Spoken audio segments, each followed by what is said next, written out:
Hello everyone, in today's videos we are going to solve this exponential equation 8 power x is equal to 80 and we have to find the value of the x which satisfy this exponential equation.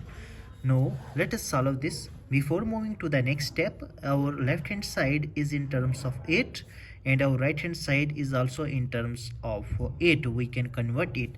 Now we can write it as 8 power x is equal to 80. 80 can be written as 8 times 10. 8 times 10 it become 80. Now in the next step it is in exponential. In order to solve it, we take natural logarithm on both sides. On taking natural logarithm, we get log of 8 power x is equal to log of 8 times 10. Now in the next step we use the logarithm property. We know that log of a power x is equal to x time log of a. Now we use this identity on the left hand side of our above equation. We get x time log of 8 is equal to log of 8 times 10. Now in the next step we use the logarithm property. Log of a times b, it is equal to log of a plus log of b.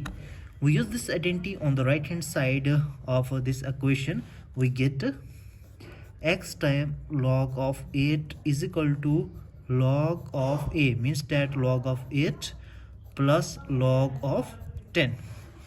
Now in the next step on dividing both sides by log of x, we get x time log of 8 divided by log of 8 is equal to log of 8 plus log of 10 divided by log of 8.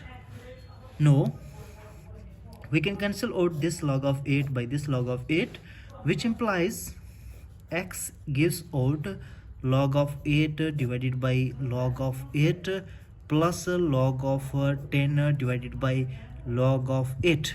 Now we can cancel out this log of 8 by this log of 8, which implies x gives out 1 plus log of 10. We know that log of 10 it is equal to 1. Now we take 1 divided by log of 8. 8 can be written as 2 power 3. Now again we use this identity logarithm property. Log of a power x is equal to x time log of a, which implies x gives out 1 plus 1 divided by 3 times log of 2, which is the required value of the x which satisfy our given exponential equation. If you are new here, make sure that you to subscribe our channel for more informative video. See you in the next video. Till then, bye.